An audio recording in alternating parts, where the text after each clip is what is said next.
I wanted to talk about the future of a brand. I think that search marketers are talking and thinking more about this than ever before. I think it's more in our camp than it has ever been before.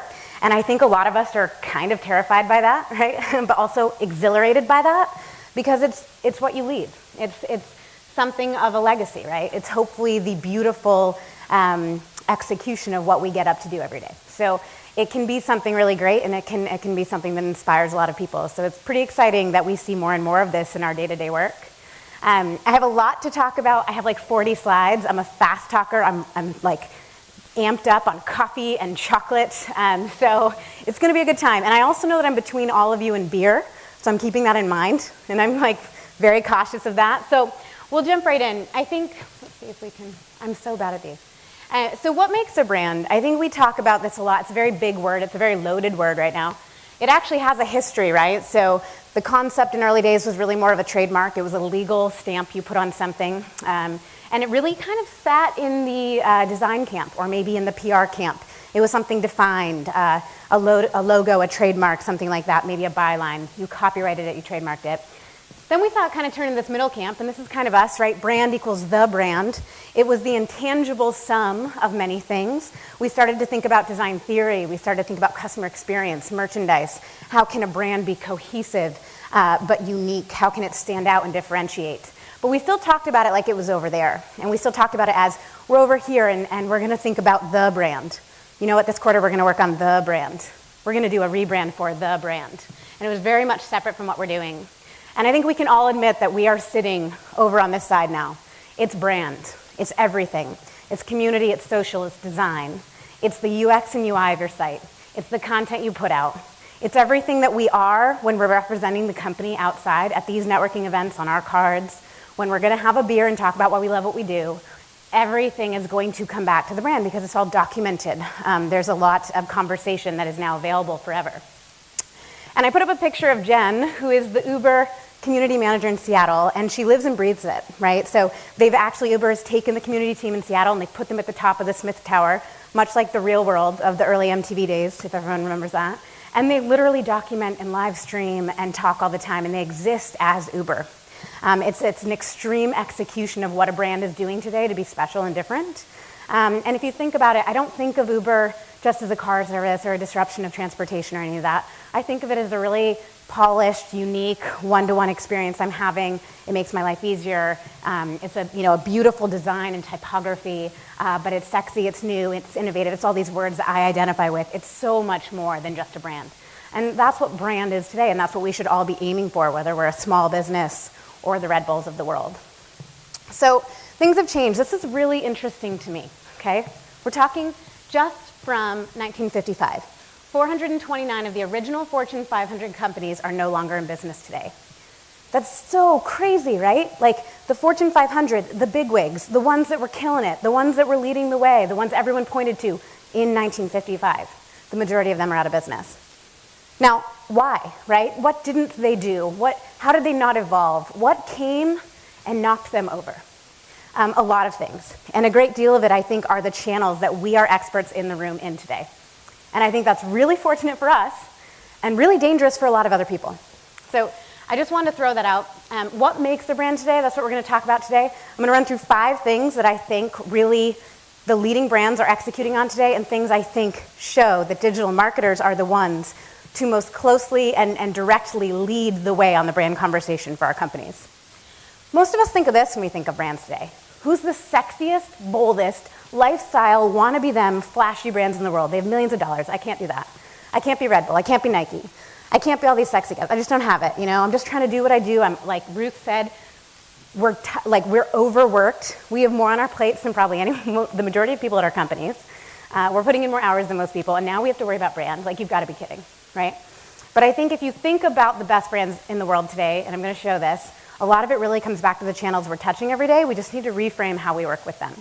And it's not just about being the sexy, bright banner, this really beautiful brand. It's about so much more. This is a quote. I'm hoping that can you guys kind of read this? I'm going to kind of walk through the important parts, but if you guys haven't checked out the Millward and Brown, they do a top 100 brand every year study. They do it internationally in all different niches. The Millward Brown is a great place on the web to go read about brand marketing and learn about what the best brands are doing. They have this great quote: driven by ever more demanding customers, pushed by emerging market competitors, and inspired by companies like Apple, many businesses are rediscovering the power of creativity and design, increasing investment in innovation, and trying to better understand how brands drive their business. So I think Corey really touched on it this morning. I believe in making money, and I believe in money as a proxy for the value we add to this world. And I believe that if you think about your brand as something that can truly drive your business, something that can spread the word, the value, the purpose, all of a sudden you're going to get more resources, more hires, more money, more time to put towards something so important. And that's how I look at a brand. It drives business. And we're seeing more and more companies think of it that way.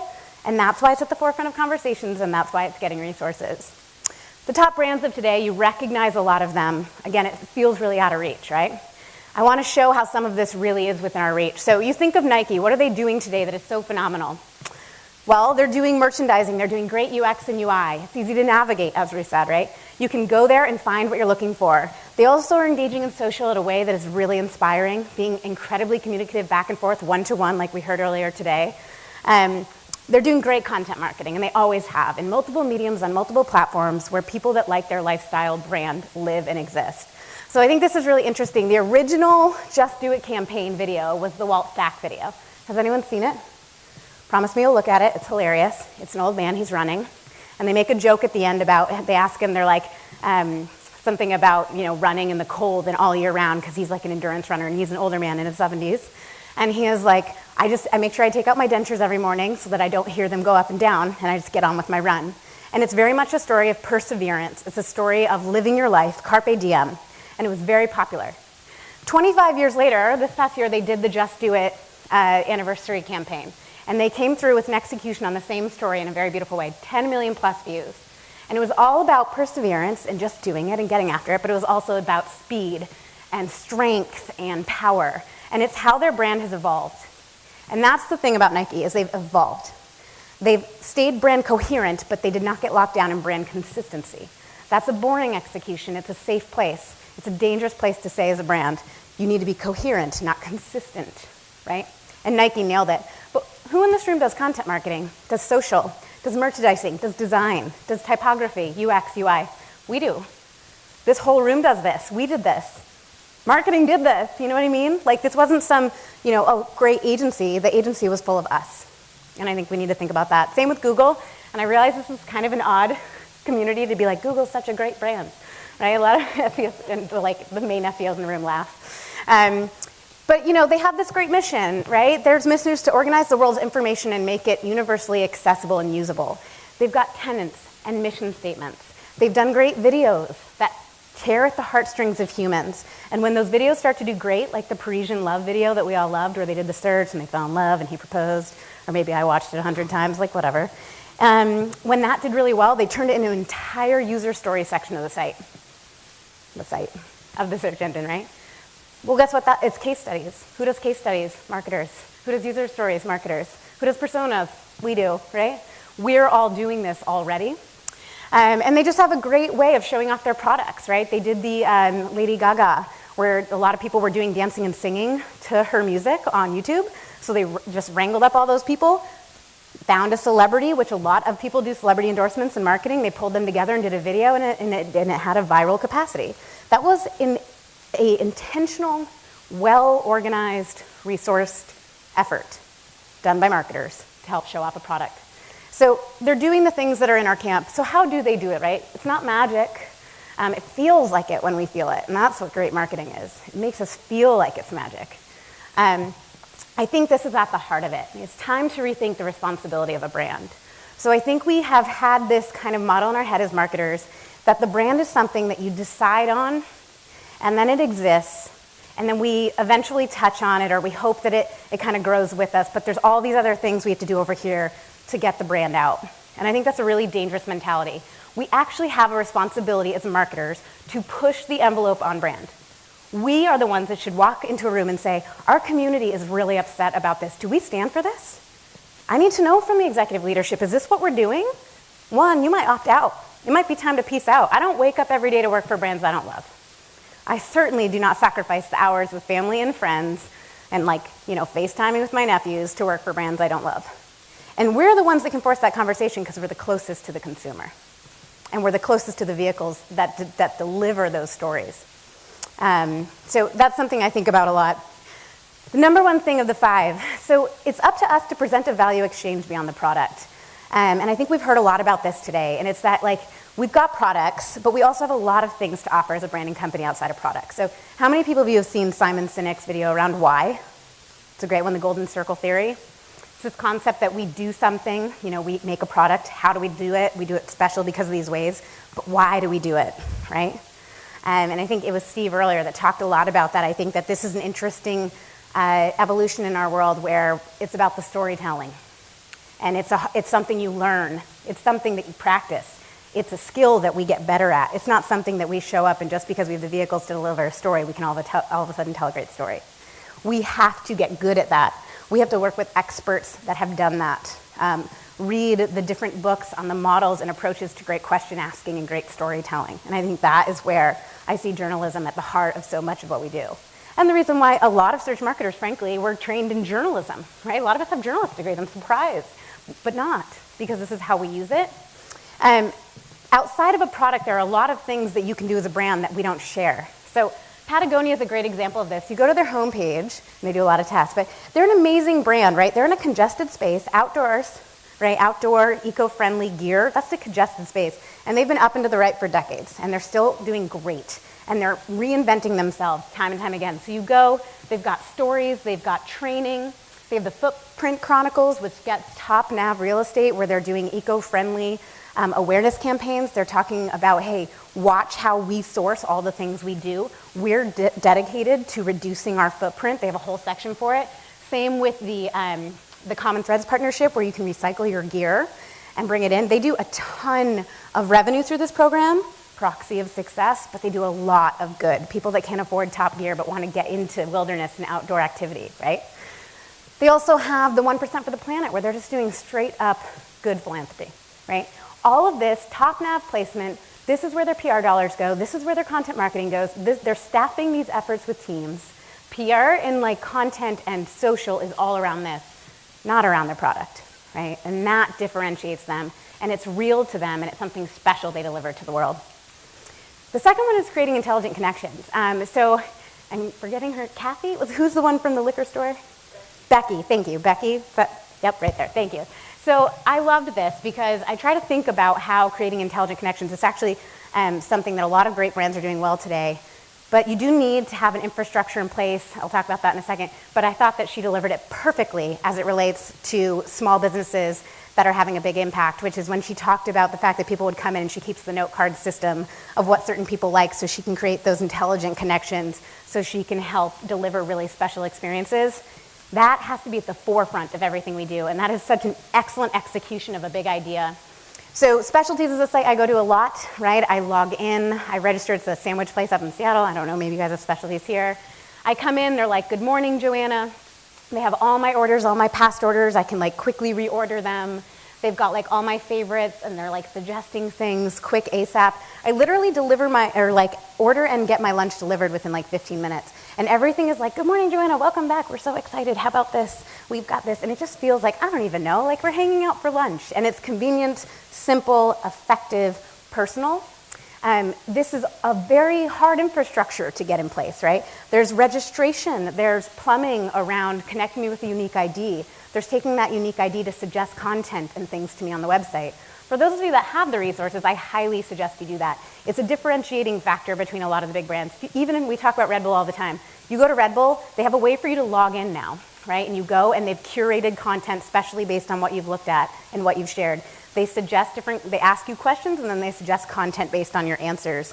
So it's almost a full circle from what we used to do. As marketers, we tried to strip away all the hurdles and friction and make it super simple for customers to come to our site and leave. And now we're in the world of personalization, like we talked about earlier, and all that matters is that we collect enough information to make it a special experience. So our new challenge is, how do we do that, but keep it easy and quick and fast and effective, but collect enough information that it makes it really valuable for them to come to us versus our competitor. It's a whole new challenge, a whole new bag. Some people are nailing it and some people aren't. The majority of Fortune 500s have over 60% of their traffic come that's anonymous.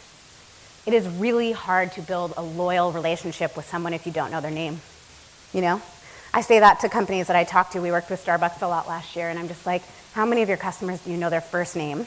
And they've spent the last year and a half focused on loyalty, and we'll talk about that in a second, and it's all around that question. How many people do I know their name? Can I really make them at the heart of my marketing and my story and my brand and my product if I don't know who they are?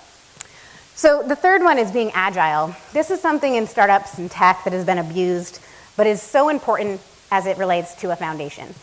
The biggest brands in the world are the fastest at testing, the fastest at executing. They set up infrastructure to help them do this, and that is because they recognize that they don't know it all, and they've stopped pretending, and we don't have year planning sprints anymore. I can't decide what the brand is going to be and be like, we're going to take the next 12 months and really nail that brand, and then we're going to deliver it. It's going to be great. Like, that just doesn't work anymore. So you need to set up an infrastructure in which to test. Now, I say that to this room, and I realize that big brands have the ability to have A/B testing platforms, Optimizely and Unbounce, and they have testing dedicated professionals and teams. Other things to do is testing different words, sentiments, colors, logos, experiences on your social channels. What gets the most clicks? What gets the most shares? That's a way to test and innovate fast, right? One of the best brands in the world that does this is LinkedIn. This was their first year, by the way, of breaking into the top 100 on Millward Brown. They 100% say that it is based on their testing abilities of why they've been able to become the professional network of sorts in such a fast amount of time. If you think about them over the years, they knew they wanted to be the professional network, but that had a lot of different executions to them. It was around me for a while. It was around like being my online resume. And then for a while, it was about like my online portfolio with SlideShare and being able to show off my work. And then it became more about like my vanity, like showing off statistics and who's searching at me, which is their #1 used feature, as people come and look at who's looked at them, because we're human. It's also about this idea of analytics now, but it's also business profiles, and it's about recruiters. I mean, they've become so much. They have tested their way into every persona they deliver to. And they've tested the perfect way to say it. They're not LinkedIn analytics, they're professional insights. They've tested their way into this language. That's the brand they've become. This is not by accident. They run north of 100 tests at all times. Now, that's crazy. That's crazy talk. But I mean, a couple at a time, or just always saying to yourself, we've always said this about our brand. Does it resonate? And start using it in table talk conversation or dinner chat and seeing if people get excited. I love to throw out words I'm thinking about using for the brands and see which one kicks off conversation and which one gets people excited. Oh, really? Tell me more about Porch. What's that? You know, versus when I say something and they're just like, interesting. So, you know, that's testing, right? Like, we don't need to be crazy awesome. We could just be raw about it. I think that marketers are really good at being resourceful. Their motto is simplify, grow every day. And they're a huge company, and they do that. And yes, they set up infrastructure, they have hackathons, and they have incubators internally where people can have ideation days and innovation days. We can do that. We could do that. We could put together tomorrow an innovation day at your company and say we're going to take 2 hours and everyone come with an idea on how to be better, on how it can be more personal, more beautiful, more stunning, more honest, more raw, more authentic, more vulnerable. We can do that. We have the ability to do that. We have smart people on our teams, and they have ideas, you know, and I think sometimes we overlook that because it's not their job title. So the next one, this one's really important. I think we've heard the most about it today, which just makes me stoked, which is the idea that we're building with the people that love our brands, not at them. We don't do anything at them. You nailed this morning, right?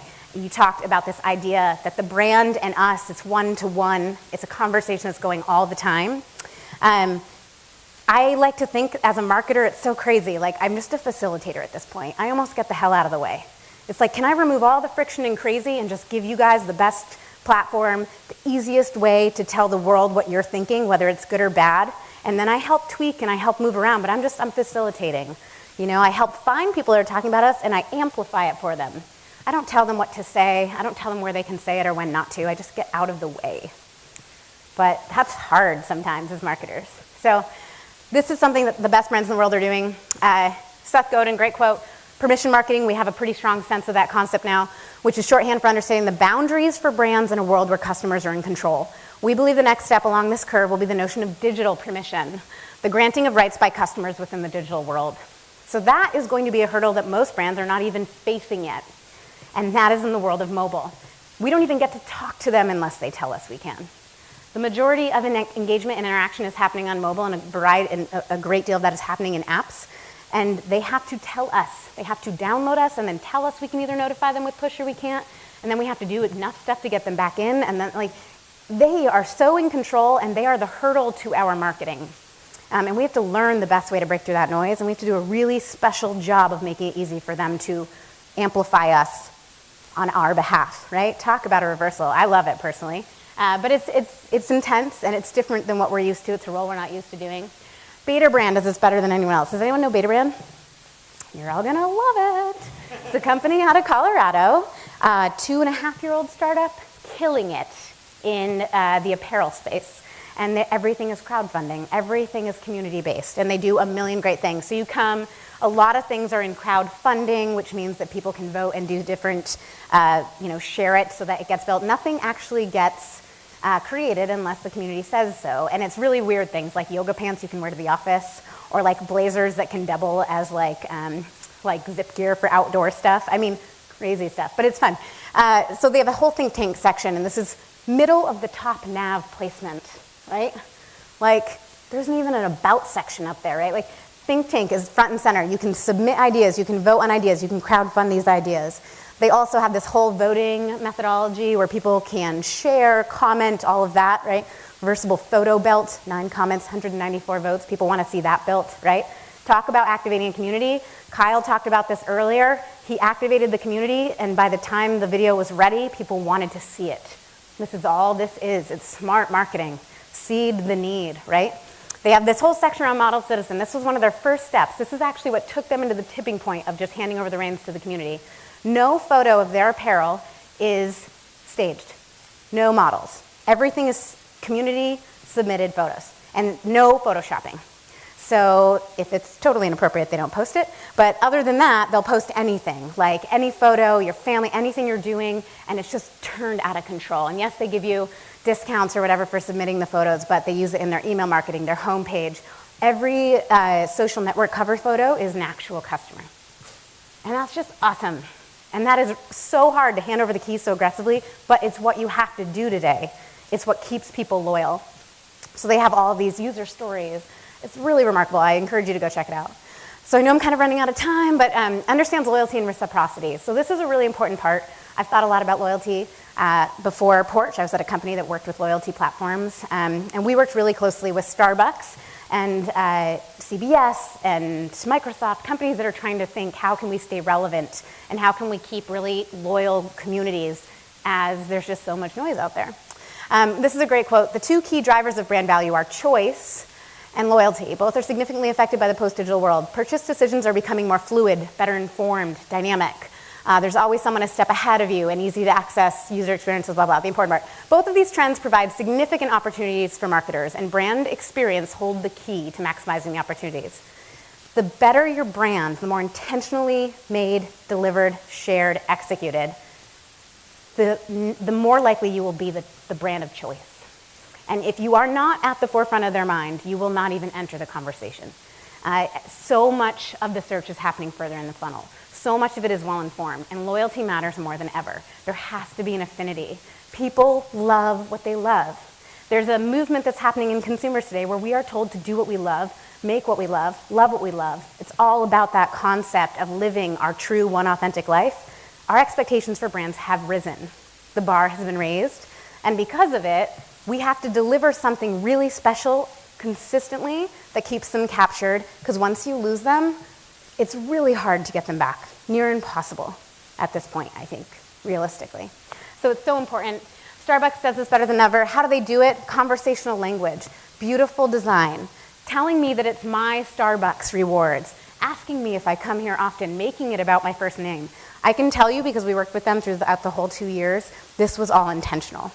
This was them in a room saying, we're going to make sure that no email goes out with a subject line that does not have a personal question or a personal ask. Your first name will be everywhere. Every campaign we have will be the cup with a name. This is marketing. This is design theory, right? Welcome to your Starbucks reward. How about your birthday? We're going to know it. We're going to know the birthday of every customer, and we're going to tell them we love them every birthday they have. Whether they come and get a coffee or not is actually quite irrelevant to them. They're more important that there was the impression, right? They lose money a lot on the birthday coupons. They don't care. It's important to them that on one of your most important days of the year, they see that you see their logo. Crazy talk. but so great. So the biggest brands of tomorrow get all this. They're set up to succeed. A lot of the stuff I've talked about is actually quite hard. It sounds really great and conceptual and love and beautiful and hugs. It's also a lot to do with the right infrastructure on your site, the right setup with your teams, an ongoing conversation with brand, resources allocated to this, someone who's constantly looking at the space and market and asking what is different, what are our competitors doing in their brands that we need to think about? What do our communities need from us they're not getting from anyone else? What do they need from us that we're just not doing, right? This is a full-time conversation that we need to be having. You need to stand out. I talk a lot about design because my heart is there. And if you're not beautiful, if you're not constantly designing for beauty, it's going to be really hard to compete in today's market. I think the brands that become obsolete are the ones that hold on to those brand guidelines and that first brand guide, and they refuse to evolve, and they refuse to look and study sites like Dribbble and Forest and see what is absolutely capturing today's consumer, because it's a shiny, shiny world out there. So you have to be beautiful. And then you have to deliver. And I think this is really hard too, because I think the brand conversation is one of those things where we go into a room again, we have this awesome day, and everyone feels jazzed, and we go, and it's like team happy hour, and it's like, I love where I work, and then nothing happens, and nothing changes. And we don't start answering it. We don't start prioritizing in our queues or our roadmaps brand efforts, brand surveys, brand tests, brand hires, brand money. So I think that we need to think about that a lot, and I think that you have to deliver on it, right? No company I've ever been at does not have a dedicated brand resource, and I just talk about it all the time, and sometimes we have more progress than others, but everyone thinks about it more. And some people write me the craziest emails. They'll be like, is this on brand? And I'll be like, what are you talking about, the photo? Sure, like it's a person. I mean, I don't know, but they're thinking about it. I got product people asking me if something's on brand. It's like a dream. So if you think about that, if you make it part of the culture and part of the ecosystem, we're in a really good place. So that's all I have. I don't know if anyone has any questions.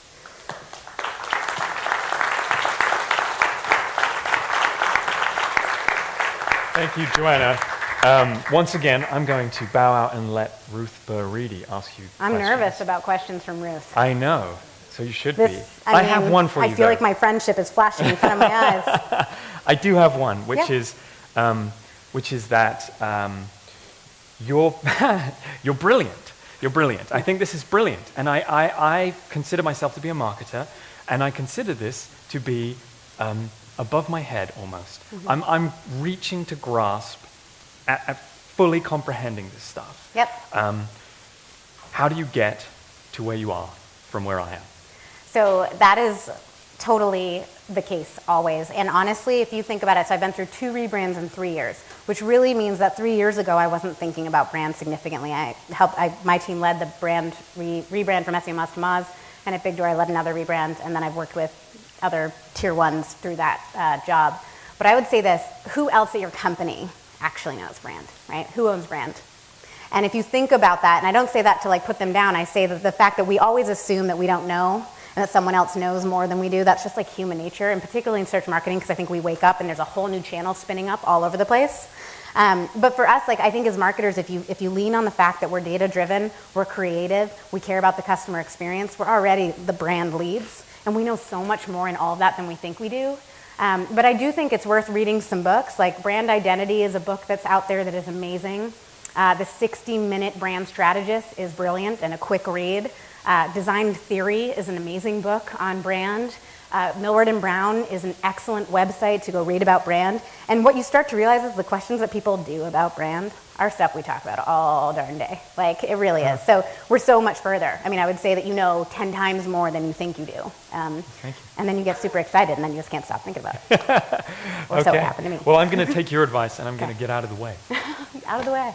Oh, I didn't mean it that way. That feels so awful.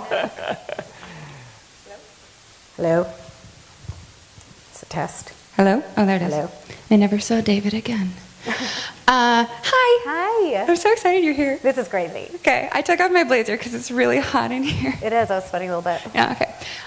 So what if you don't know what your brand is? Mm-hmm. What are some questions that people can ask themselves to figure out who they are as a brand? Great question. So some of the things that I do, again, very guerrilla marketing type stuff. Every company I've ever started at or any client we've ever worked with Sit down with whoever you can get from the executive team, whoever you can get from the community and social teams are two of the best places to start, and sit down and be like, dude, what do you love about this company?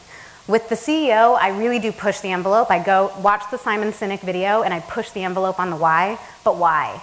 But why? Oh, I want to be a home improvement network. I want to be the destination of everything home. But why? Because we care. I mean, it's a really fragmented space. But why? Like, why does it matter if it's unfragmented? And you get to the part where Matt, our CEO, says to me, I want to fundamentally change how people live in their homes. I wanted to give people a place to tell their home stories. And I start to tear up, and then you know you've nailed it. And that's how it works. But the other thing I always do is send a survey out to the team, the full team, and it's things like, why do you work here? What words would you use to describe this company, this team, and the community? You start to get back some really awesome words, and you start to see this word map where you're like, oh, we're approachable, friendly, kind, trusted. Porch, you know, at Moz, we're transparent, we're innovative, we're educational, right? Moz. You know, you start to really get the essence. It comes from them. Like, again, facilitating conversations that are already happening and boiling them down, which marketers are really good at. What if the conversations that are happening with your consumers and your community are really negative? That's usually the case. So, you know, we talk a lot about customer advisory boards in marketing. We talk a lot about bringing people in for user stories and user experience. You should have a haters board. You should have 5 or 10 or 15 people that you're constantly pulsing and reach out to them authentically and say, you seem to have a very strong opinion about how we're doing this wrong. I'd like to ask for your time to help us do it better. In exchange, I can either, you know, fly you out here, you and your significant other, to the company to meet with us and a weekend on us. I mean, you need to literally invest at that degree, which we did at Moz, which you remember. We had some haters, right? I mean, you have a community of conversation like that. You get people that don't always love you. I like to hear everything I can from the haters. And I also like to find the 1 or 2 people that are talking good about us and find more people like them, right? And so reaching out to them and saying, what do you love about us? Excellent. What else do you read? Go do content on those sites. What other companies or services do you use? Awesome. I'm going to go guest post on their blogs. I want to get visibility. It's not even about the links. It's visibility in front of the audiences that I think are biased toward enjoying what we're putting out there. So hard, but valuable. This isn't a question, but I just want to echo Joanna's plug for the book 60-Minute Brand Strategist and the book Designing Brand Identity. Designing Brand Identity is also a beautiful coffee table book that you can just have around and pick up and leaf through whenever you need inspiration. That's what I do. And amazing statistics. And amazing statistics, which is more important. Yeah. It's a great how-to on all the different elements of the brand. Shouldn't even really get into today. What are your questions? Everyone's like, beer. This guy. Yep. Product and service obviously comes first, and then comes brand. Like, do you think if anybody has a great brand but a bad product and service? I sure can. I call them porch.com. And I'm being honest about that because we're less than a year old, and we actually have a brilliant brand. We have over 100,000 homeowners coming, 1.9 million professionals, tons of social conversation, people talking about us all over the place, people wearing porch shirts. We had a professional email us the other day and ask if he could put a porch logo on his, like a home professional, on his polo. And I was like, sir, hug me. But our product is actually quite weak, and it's quite behind, and that was intentional. We invested in more of the story and site and why we think it's important, and we did a lot of press around those stories and why we think it's important, and we overpromised. And now it's about catching up with our product.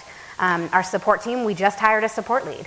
You know, there's only 6 of them, and we just hired in someone who's starting to wrangle it and be like, we need a crisis communication plan. We need a better system in which to take their feedback and get it to product, like the really baseline stuff around a service. So I do think that that is actually far more common than you think, but it's the chicken before the egg, because if they have a great brand, you don't even really notice. They're much more forgiving around the product. There are a lot of other arenas where that's the case. So, you know, you saw it a lot with Basecamp in the early days. I know that we certainly had it at Moz for a period of time where the product starts to fail, you outgrow, you can't scale. So you see a lot of honest apology emails and blog posts that go out, and I think that's really important, acknowledging where you failed the community. There's a company in Seattle called Julep, which is the #1 company in Seattle right now, fastest growing company. Does anyone know Julep? Any of the women in the, right? That's awesome.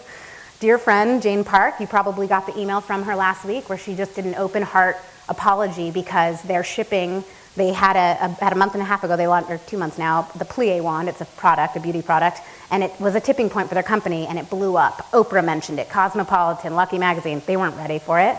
They were a month behind on shipping. Service was overworked. They didn't have enough Plie wands. It was horrible. So she just did an open email, very long, that said, we failed, and here's what we've done to correct it. And we will get better going forward, but we have failed you, and we weren't ready for this. And I just think we talked all day, the words that came up around authenticity and transparency and vulnerability with Sherry. I think that those are at the heart of this, and that those are great brands that the products and services need to catch up. So, we have time for one more question, but you have to answer it in a shorter really answer quick. than that. So sorry, I love all this stuff so much.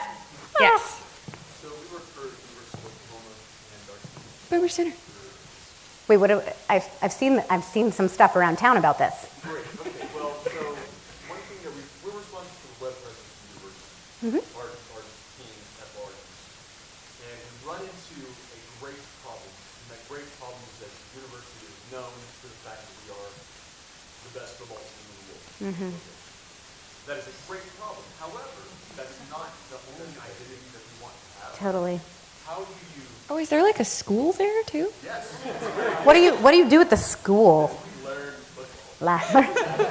I should go there. How do you embrace a brand identity that you are happy to have, but also supplement that with the other, like, we have excellent activities? Totally. We have a profoundly wonderful atmosphere for the university, et cetera, et cetera. Yeah, so, hashtag first world problems. I love it because it is, right? It's like we have an identity and it's so strong and people have attached to it so much. How do we bridge past that one identity? So one thing to do is use that resource to build the other identities. So getting people involved with football, fans of football, the coach, the players, to be part of these other campaigns to sell the other part of your university would be very effective. They need to be the spokesman because it separates, it polarizes, and therefore makes room for more identities. I would also encourage that you look for a hybrid identity wherein I would almost say that the best thing you can do is a pun on that, where you can be like, it's not just football, it's about more. And then we're like, let's define more. And you open it up to the community and you're like, what is more? And all of a sudden it's student testimonials and professor testimonials and the community's testimonials. So those would be some of the first things that pop to mind, but it's a hard thing, and a lot of brands have this, and I love that you're thinking about it because it shows, again, brand coherence and evolution. So that's awesome. Even brands that are actually all about football still find ways to differentiate themselves through their actions in their community. If you think about the Oakland Raiders, the Dallas Cowboys, and the Seattle Seahawks, they have three very different... Go Hawks, woo! Go Hawks! Sorry.